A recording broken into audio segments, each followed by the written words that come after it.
Welcome to the Love, Law, and Life Makeover podcast, a go-to for hope, faith, and joy in changing your life.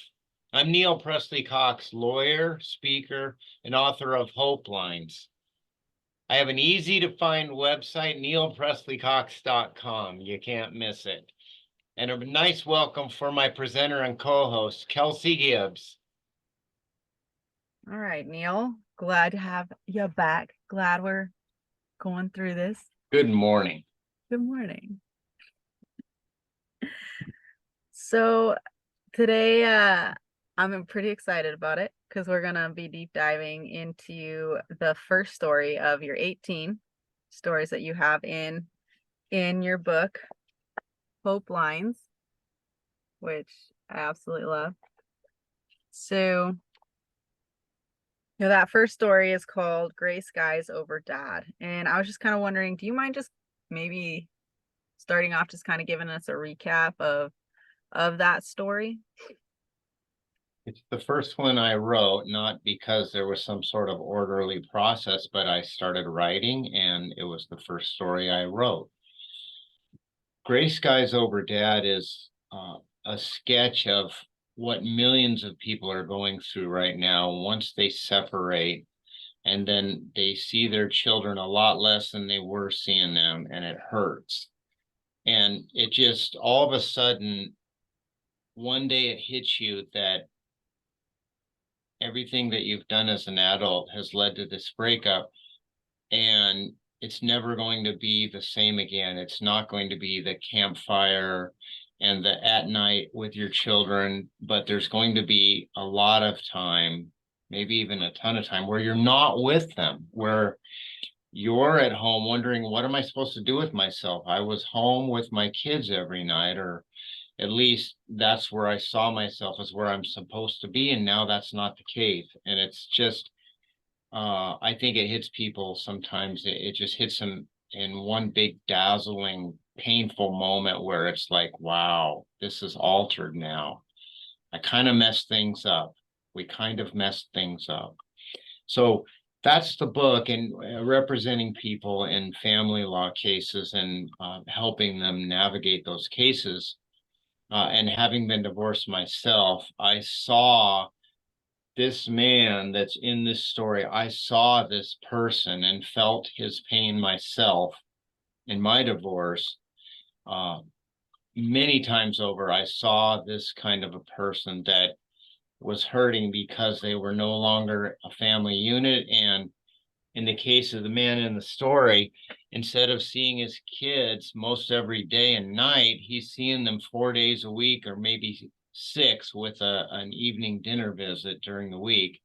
And all the rest of those days in a month, 24, 25 days in a month, he's not with them. And what is he doing with himself? Well, he's drinking a lot. He's existing. He's unhappy. So that's the origin of the book, is all those hurting people out there that want to be with their kids more. Yeah. And you, even the way you ended it, was actually a little tragic for me, actually. Because he just goes home. Like the story just talks about, basically between him and his wife, right? And the custody struggle about him seeing the son, and, her wanting a divorce because he, in his mind, he's like, I just came home after midnight drunk, a couple times, but, obviously through her reaction, she did not see it that way. It was either more than that, or she just didn't even want to tolerate that. It doesn't really go into detail either way, but she had had enough, is what that, seemed like. And then he ends up playing with his kid, and he has this visitation, right? He just finds out that it had, lessened. And then he goes home after he picks up the kid, plays with his child for a while, drops him off back at his mom's. Then he goes back to an apartment with his beer open. I think it ends with him like opening up a 6-pack, right? He makes his beer run. Getting Yeah, on drops the kids off. Match.com and scrolling through faces. Yeah. With alcohol in his hand. Yeah, that's right. And you kind of hit upon one point, is this story talks about the breakup, him and his wife, and she's mad at him and he's mad at her. And it leaves it open for a person to interpret blame if they want to, or not worry about that aspect of it. But that's very open, and there's a reason for that. When people break up, or when they're in court over their children, or in these kinds of situations, there's no winner and loser. And I would even say most of the time there's no bad person and good person. Sometimes there is a bad and a good, because you have somebody that's abusing somebody, that's a different animal. But barring those kinds of situations, it's not a bad and a good, right, wrong, this one's winning and this one's losing situation. It's two people that broke up, that their family is no longer together. And so then after the story, there's of course a reflection section in the book, and an application. Hi, sugar. How are you? Say hi.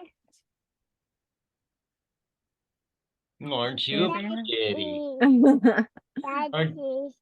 Hi. Daddy. Aren't you a pretty? You want to go inside and get your mommy? Yeah. Go get mommy. Yeah. She likes you, Neil. She doesn't want to go. Hi, sugar. Do you see my bear? You see his bear? Do you see my big bear? Completely in the Yeah. Yeah.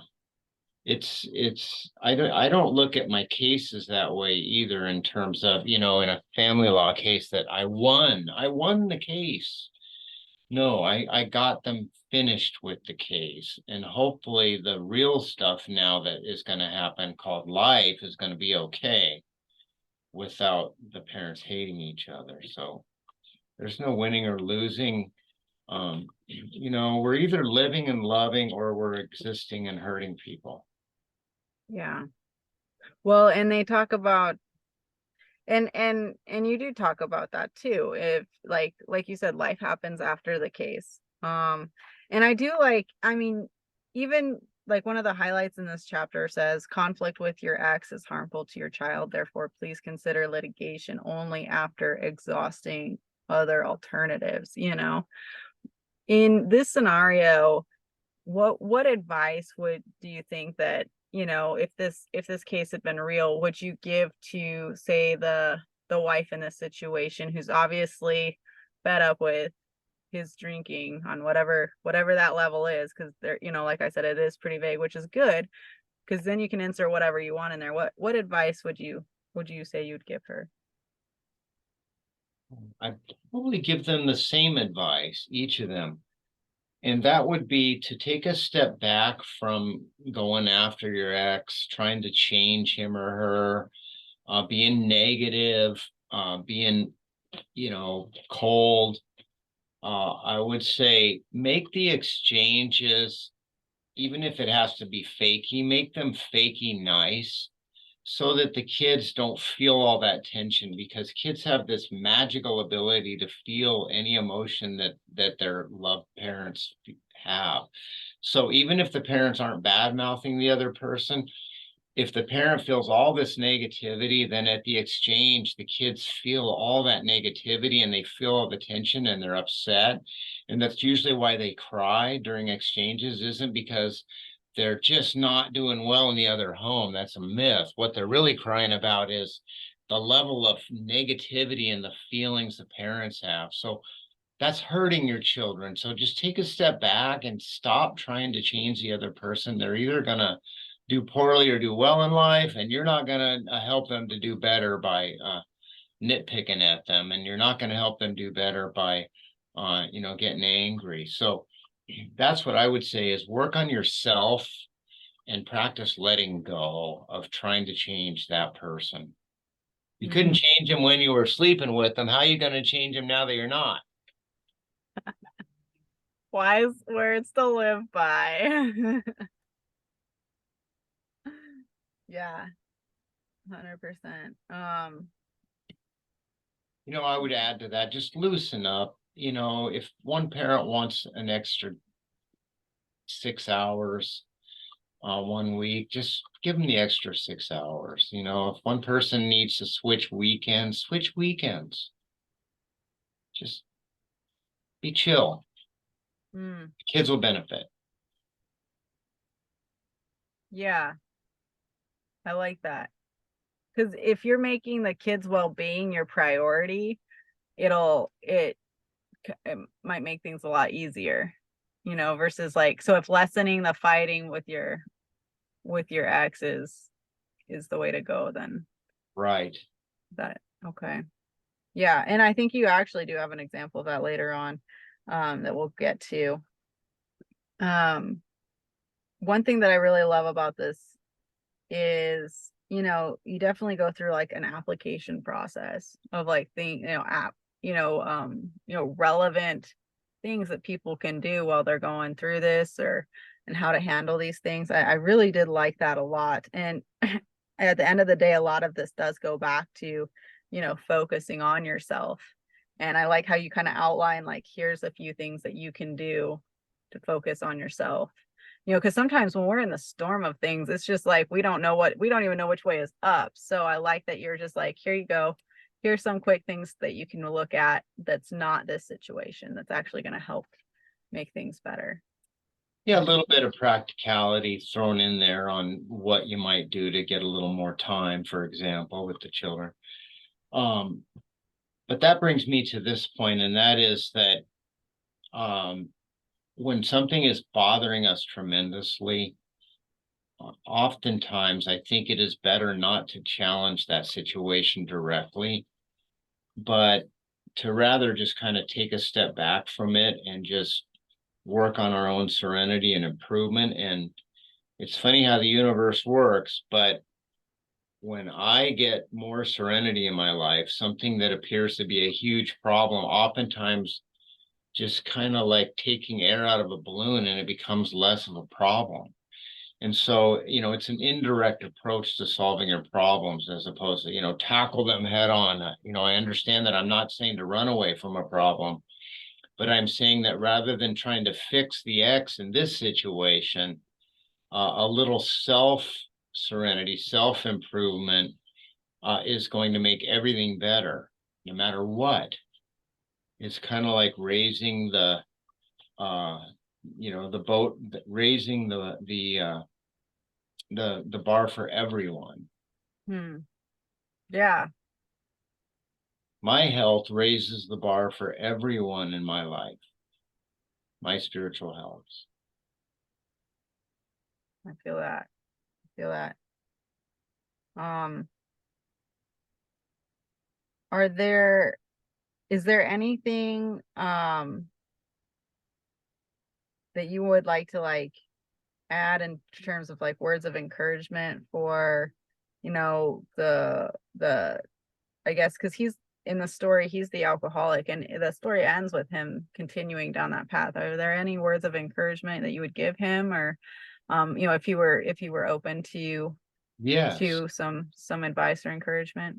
Yes, and what I do with my clients and with people in general is if they are open to talking about alcoholism or drug addiction, then I will discuss that with them from my own perspective of being an alcoholic in recovery and not having drank in a long time, and how I got sober.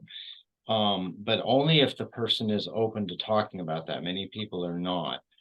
We're all on a path, and sometimes people are on a path that is going downward like that, and sometimes it's a gradual decline. But we're all on a path, and so if we don't stop and kind of examine our direction, we're just going to continue down a path. And I say down because alcoholism is a downward path. So I would just have that sort of a conversation. And then I would add that as a parent, you're in it for the long haul. So even if things are hard now, you don't know what's going to happen. Take good care of yourself, because there's going to be a lot of different things happen, and your kids are always going to be in your life. This man in the story did not lose his parental rights. He has a right to parent and co-parent and be with his children. It may be that something changes down the road, maybe only slight, maybe big, but he's going to stay in his parents' life or in his children's lives. So don't be so hopeless about it. You're still in the fight. You're still in the mix. You're still their father. Yeah. And That's enjoy your time, whatever time it is right now. Enjoy it. yeah. Yeah, and it's bringing you back to being in the Yeah, present moment and being where you are, which is yeah. that's yeah. Thank you. I love that. I love that a lot. Um, and then I know that there are so many people out there that, they don't want to, I guess if I guess because maybe because I guess I would be, there's so many women out there, or even men, right? Like they have to let their kids see their, the ex who's, either a drug addict or an alcoholic or whatever, right? They're not getting help, but they're still, they still have to give up their kids for X amount of hours, Which is scary. right? And you're just like, I don't like what kind of words of encouragement can you give to the spouse who is in the right, or is perceived to be in the right, like because we don't know what she's done, right, but or what she's doing, but like, hey, for the person that feels like they're doing everything right, they're not an alcoholic, they're not a drug addict, they're on the right path. They can't reconcile with this, with this person who doesn't want help, yet they're still having to give up time with their kids, because of the actions of their ex. Well, it's simply a kid-centered approach rather than being negative to your ex and nitpicking everything. Take a step back and use some common sense and child-centered thinking about the level of risk that you feel your child is under in your ex's care. In Mm. other words, if you have reason to believe your ex is using methamphetamine, that isn't something you just ignore. That's something where you would ask for uh, maybe a hair follicle drug test and go back to court, and because that's per se horrible for children, hard drug use. Or if you have reason to think that your ex is drunk driving with the children, again, that's something that, that's a deal breaker. You got to do something. But if you don't have any reason to think that hard drugs are involved or drunk driving is involved, and you just have an ex who is a drinker and he's probably going to drink after he drops the kids off, but not with them, then that's not a level of risk that really needs any attention. I'm not Mm. saying not to keep your eyes open in case he is drinking or she is drinking and driving with kids, but so it's just an assessing the level of threat to your children, and your first duty, of course, is to keep them safe. Yeah, because I know, yeah, it would be, sometimes it would feel like it'd be difficult to not jump to conclusions, right? Or start, almost like looking for signs that something is wrong when it's not there. The courts require evidence. If you don't have evidence that somebody's doing something that's putting the children at risk, you're not going to be able to get anywhere in court. What would count, what are some things that, like, if you do suspect your spouse or your ex, um, of drunk driving, or, drinking while the kids are there, what are some things that you think that they could do to gather that evidence? Well, obviously, you have your own observations during the exchanges, and then you keep your eyes open, and there are signs that a person will demonstrate that their alcoholism is really starting to encroach upon every aspect of their lives. And then, if a child's 7 years old, they're going to be able to report to you things that are happening. You're not supposed to include what the children say in any statements to the court, but if they spontaneously are telling you things, then you can be an active listener. You're not supposed to, it's not good co-parenting etiquette, and it's not healthy for the children to pump them for information immediately. Well, what happened there? What did your dad do? Like that. But you can be open and hopefully have a good communication with your children, and they can report on some things. And if you know other people that know the person, you could check on that too. And then if you can gather up the evidence, then there are things you can do. You can put limits on it. You can have third-party drivers drive the children. You can have your ex have to take a breath test before and after, things like that. So there are tools. Okay. Awesome. Yeah, that's really helpful. Thank you for that. Because yeah, just